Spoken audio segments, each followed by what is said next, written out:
Welcome to ThinkTech on OC16, Hawaii's weekly newscast on things that matter to tech and to Hawaii.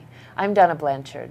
And I'm Ali Yamashita. In our show this time, we'll show you the Gubernatorial Forum on Kaka'ako at the Auditorium in the state capitol on July 1st. We'll hear 3 of the candidates talk about development in Kaka'ako, and we'll also take questions and comments from the floor. We believe development in Kaka'ako is one of the most important issues facing our city, and it is therefore also one of the most important campaign issues in the coming state elections. Kaka'ako represents how we balance development and environment. It is the last urban open land in the middle of our city. How we fill the long-standing gap in development will be our legacy for future generations. We've been talking about a sustainable, livable, quality, mixed-use, mixed-density, and mixed-income opportunity. Are we doing it right? Over the past few years, ThinkTech has had a number of luncheon events, movies, and talk shows about Kaka'ako. But given the impending elections, we wanted to bring the gubernatorial candidates into the conversation. Since the state is responsible for Kaka'ako, we designed the forum to give the opportunity to state candidates, the principal candidates for governor and lieutenant governor, an opportunity to express their views. With that in mind, we invited a number of the principal candidates for governor, namely Governor Neil Abercrombie, Senator David Ige, former Lieutenant Governor Duke Iona, and former Mayor Mufi Hanneman and Jeff Davis. Of these, only Democratic candidate David Ige and Libertarian Jeff Davis came.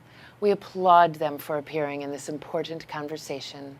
We also invited a number of the principal candidates for Lieutenant Governor, namely Lieutenant Governor Shan Satsui, Senator Clayton He, Elwin Ahu, and Kimo Sutton, but only Republican candidate Kimo Sutton came. It's unfortunate that none of the other candidates took this opportunity to discuss the future of such an important part of our island and state, Kaka'ako.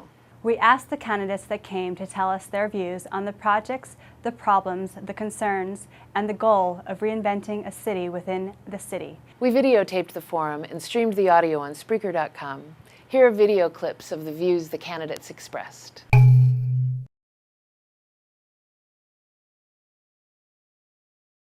I came to Hawaii in 1978, guys. I'm a journeyman carpenter, journeyman mason, fisherman, agriculture here in the state. I've lived on several islands. My daughter is part Hawaiian. She's on Maui. And I got into the solar industry, and I've been my own small business owner since 1993. Hence the moniker, the solar guy, Jeff Davis. My radio show began 5 years ago. I've described it fondly as a hobby gone bad, and has led me to here in this august presence in front of you all today. Aloha. To speak of the mad rush, which I would define Kaka'ako's development, I would ask some of you on a peripheral side, how many of you here today, just raise your hand, live in Kaka'ako? How many of you, please leave your hand up if you live in a sidewalk, in a tent, with children, with no bathroom and no running water? Every one of these people, and more who could not make it. Many more, because in my quest to find out what was happening with homeless situation, I moved into a tent for 4 nights in Kaka'ako with these children, 30 to 40 of them, and I had seen people die. I have seen the police in and out and in and out. I have seen violence. I've seen machete versus crossbow. I have seen spear gun versus Soli. Soli wins. It's a sad thing to have to laugh at this, and I bring it up in relationship to this is the most perfect example. First of all, ladies and gentlemen, may I introduce you to the true, not the new, but the true face of homelessness in Hawaii, a child and that child's family. I'm born in Honolulu, raised in Pearl City. I'm a proud graduate of Pearl City High School. Grew up in Pearl City when it was still country, and in the middle of sugarcane, that the sugar mill connecting Aiea and Waipahu was right along where I grew up. I have 35 years of private sector experience as an engineer and a business executive. I've worked in a wide range of companies, from the structure and discipline of a Fortune 500 company like Hawaiian Telephone to the excitement and energy and innovation of an internet startup. And I've been successful in both of those career opportunities. I have 29 years in the state legislature. chairing a whole bunch of committees. I've been asked by my colleagues, virtually every session that I've served, to take a leadership position and have developed a strong track record of getting things done, from public school reform to fiscal flexibility of the university, from creating venture capital programs and economic development to settling ceded land settlements. I have a track record of listening to all views, bringing people together, and solving problems. Needless to say, I am frustrated and disappointed with the status of Kaka'ako. You know, I support and share the original view that Kaka'ako, and Jay talked a little bit about it, really should be a vibrant community where people can live, work, play, learn, a community that is self-contained. But clearly, Kaka'ako today is a failure of the state administration and the Hawaii Community Development Authority. You know, and Jeff talked a little bit about Exhibit 1, but the Waiea condominium, 36 stories, multi-million-dollar luxury condominium. You know, they built it to compete with luxury condos in Shanghai, Hong Kong, Beijing, Taipei, Tokyo. You know, that's not the Kaka'ako I envision. One other thing I did want to talk about, I am opposed to development of residential housing on the Kaka'ako Makai lands.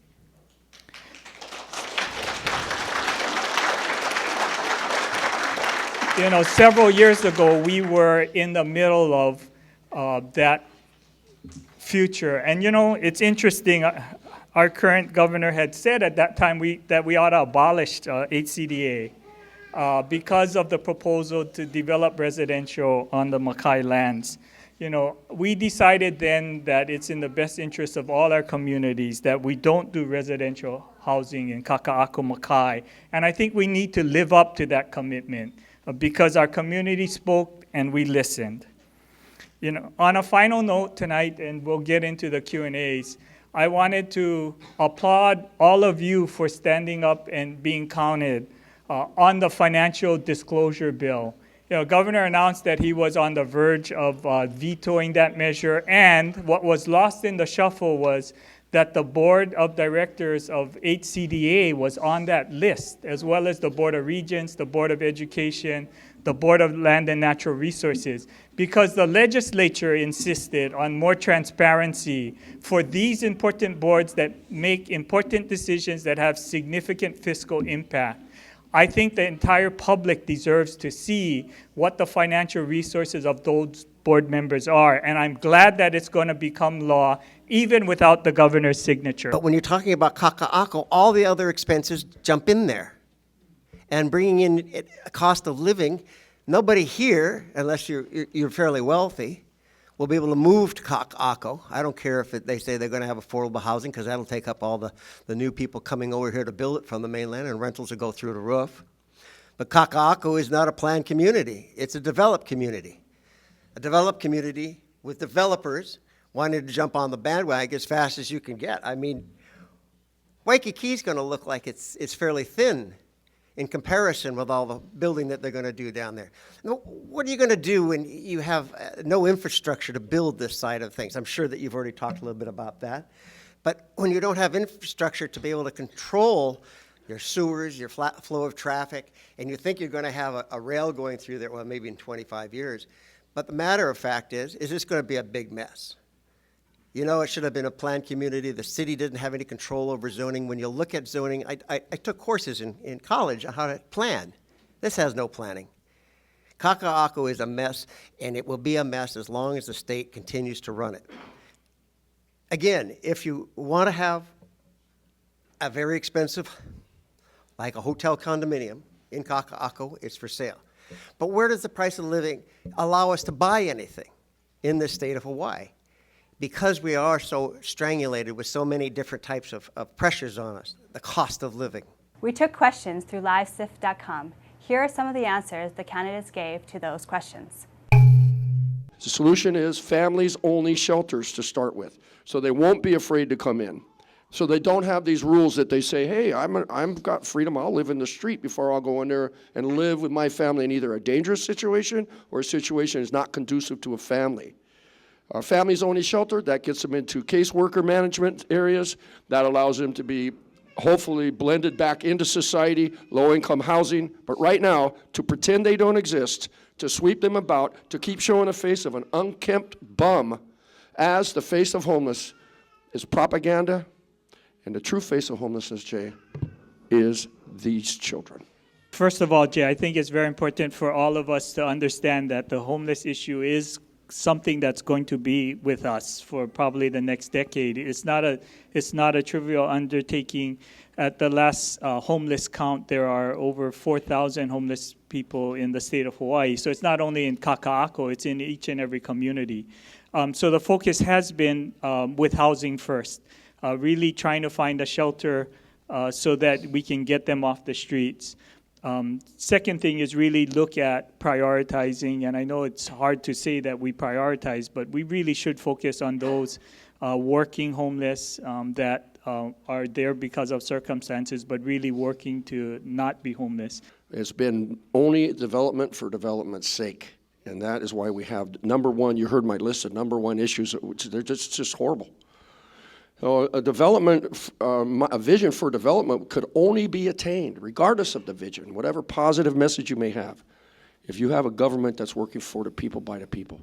We cannot ever fix our problems. We will never be able to paint the leaves of our tree green fast enough if we don't take away this poison water that's brought upon by pay to play. Every 4 years, how much money can I get to be reelected? If we do not change the fundamental way in which politicians are elected, we could sit here and have one of these meetings about every single topic you could ever dream of, and these topics will never end, and our conversation will never end. You know, many of those who work in Waikiki live out in Kapolei and Ewa and Waianae and Nanakuli and Wahiwa. And so clearly having housing for those that are working in Waikiki so that they don't have to take the bus for an hour and a half to get to work would be an added benefit. So we need to develop housing at all price points. Part of that would be in partnership with the state providing rental assistance funds to developers and nonprofits who would be able to build affordable housing. Part of that would be affordable rentals. The state increased the amount of monies going to the rental assistance housing fund for us, rental assistance. I think that should be part of it. And then it's really about job creation. We've talked a lot about creating jobs, especially in the Kaka'ako Makai. We've invested hundreds of millions of dollars in the Cancer Center and the John A. Burns School of Medicine. And those, we've talked a lot about being anchors for job creation in the Kaka'ako area, and I think all of those components are very important. And then having a walkable, livable city, I think, is very important with bikes, and the transit line does go through Kaka'ako as well. And we set up open mics for comments from the floor. One of the ideas that we had last legislative session was to limit that affordable housing to 5 years. We have people that's been in there for 2 and 3 generations today. Currently in Kaka'ako Makai, there are what they call exclusive negotiations agreements. What do you think about this type of public-private exclusive negotiations where the public cannot see the lease that is being signed by HCDA? My vision for the Makai side of Kaka'ako is a Hawaiian Culture Center. The hula dances, the supply is greater than the demand. I can see this place with a culture center. I can see people walking from Waikiki into this place. We can have little shops there where you have the artists and everybody else in there. The city or the state is always going to approve the development because it generates more property tax revenue. My question to the gentlemen that are at the table, if you're elected governor, what would you do with the process that the city of Honolulu is doing with the sweeping situations going around in the island? I am for the homeless. We need to give them a lot of support. If the president's trying to plan a center down there That's a pretty big issue, and no one ever discusses it. And then these kind of behind-the-scenes stuff with the Office of Hawaiian Affairs and all this stuff, and that's a big issue. If it affects all of their property, no one ever discusses it. There always been homeless people. They need to bring rent control back in Hawaii. I'm for our Kanaka Maoli and for our nation that still exists. I'm very proud of all you folks trying to help our islands and to make it pono. Do any of you think that designating a certain area like Sand Island was tossed around or something of that extent would work for the homeless? When asked about using the shipping containers as mini homes modified into homeless shelters or homes, she said we wouldn't want to set a precedent. The candidates then had a chance to make closing comments. Jay, I know you asked about a word and an action point, and I just would want to use kinaole, which translates to do the right thing in the right way, at the right time, in the right place. I think it's time for us to stand up to Kaka'ako and get the right people on the board and do the right thing in the right way. So thank you all. I think we all know what changes need to be made and how the focus needs to shift into housing for residents at all price points, be cognizant of the infrastructure issues and address it rather than brush it aside, and then most importantly, work to restore community involvement in the decisions. Thank you. I challenge all of you to take a drive down into Kaka'ako. See what kind of disarray is down there now that the city went through today at 7 a.m. and absconded with the baby diapers, the formula. My word is aui, okay? Not pono, not aloha. It's shame, shame, shame. Duke has a plan, and it's on his website, but I'll tell you quickly what it is. In areas like Kaka'ako and other places, the court, a special court, will go to that neighborhood and assist these people in getting help where they should go, and the court will order help for them. But that's not the end of it. The conversation must continue. Don't forget to watch our weekly live stream video series called Catching Up with Kaka'ako on Wednesdays from 3 to 4 p.m. on ThinkTechHawaii.com. Yes, stay tuned for more on Kaka'ako on ThinkTech Talks. Kaka'ako belongs to all of us, and we should all follow the story.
And now let's take a look at our ThinkTech calendar of events going forward. ThinkTech broadcasts video and audio for all our talk shows live on the internet from 1 to 5 p.m. every weekday afternoon. If you've missed a show or want to replay or share any show, they're all archived on YouTube. Visit ThinkTechHawaii.com for our live stream and YouTube links, or to join our email list and get these links and advisories on our upcoming shows. We also invite you to be a part of our live audience at our downtown studio in Pioneer Plaza. Contact Jay at ThinkTechHawaii.com. Raise your awareness in every way on ThinkTech.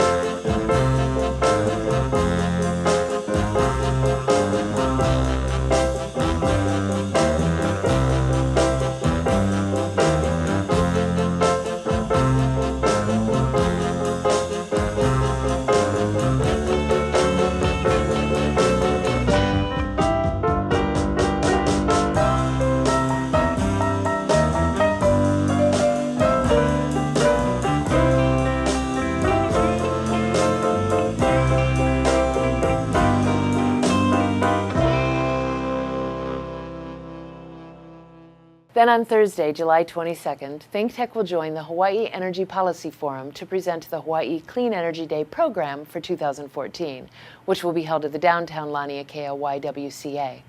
You can sign up to attend this program on hawaiienergypolicy.hawaii.edu. And now, here's this week's ThinkTech Commentary.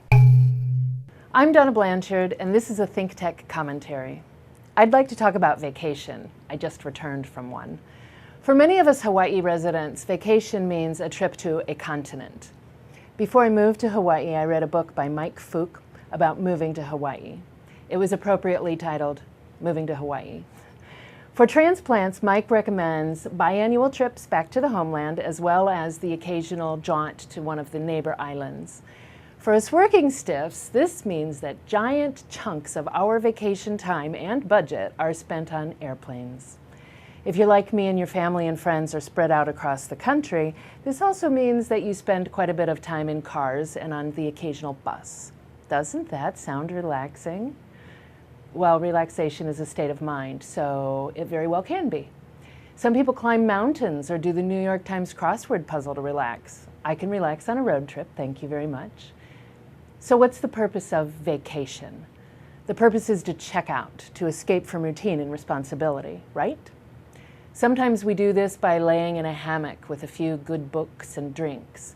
Sometimes checking out means gerunds implying various levels of physical activity, from fishing to spelunking.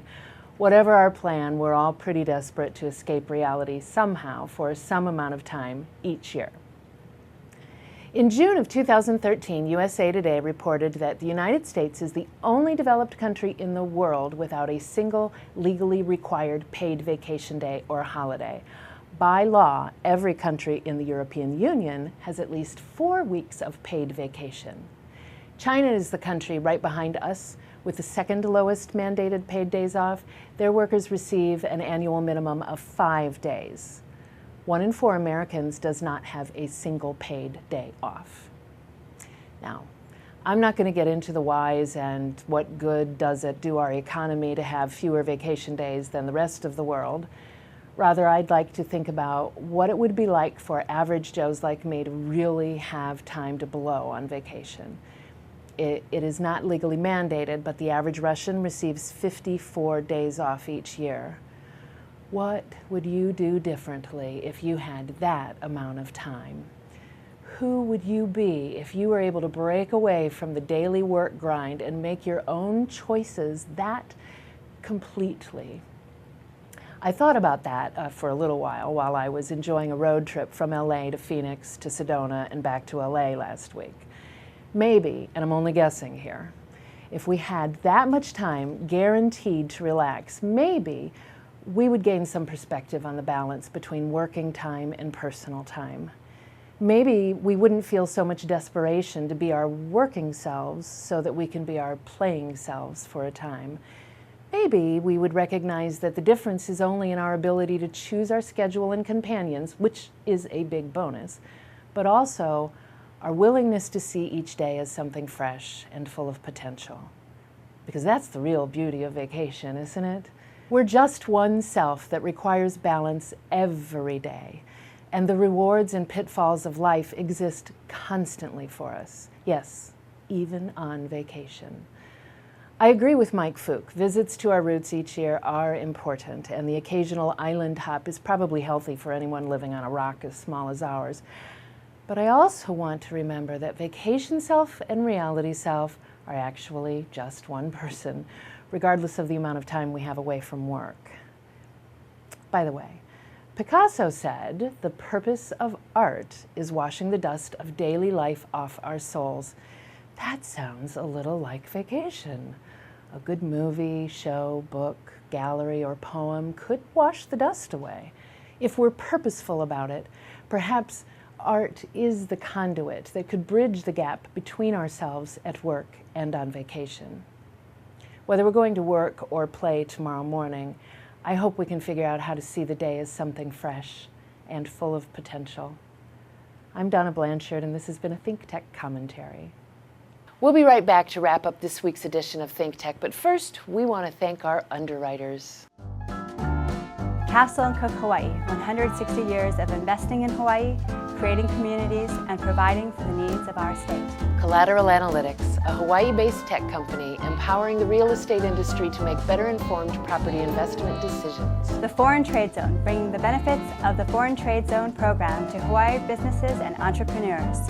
Galen Ho, a senior executive of BAE Systems, a global defense, security, and aerospace company. Hawaii Electric Company and its affiliates Maui Electric and Hawaii Electric Light Company on Hawaii Island. Hawaii Energy, your energy conservation and efficiency program, created to help Hawaii residents and businesses adopt a clean energy lifestyle. The Hawaii Energy Policy Forum, incorporating diverse perspectives into the design of a forward-looking energy strategy. Hawaii Gas, helping Hawaii achieve its transition to clean energy and a better energy future. Hawaii Pacific Health, bringing technology and teamwork together to transform healthcare in Hawaii. The High Tech Development Corporation, the state's leading technology agency, nurturing and encouraging the development of our tech industry. The Scheidler Family Foundation, supporting many educational, cultural, and charitable organizations in Hawaii, including ThinkTech.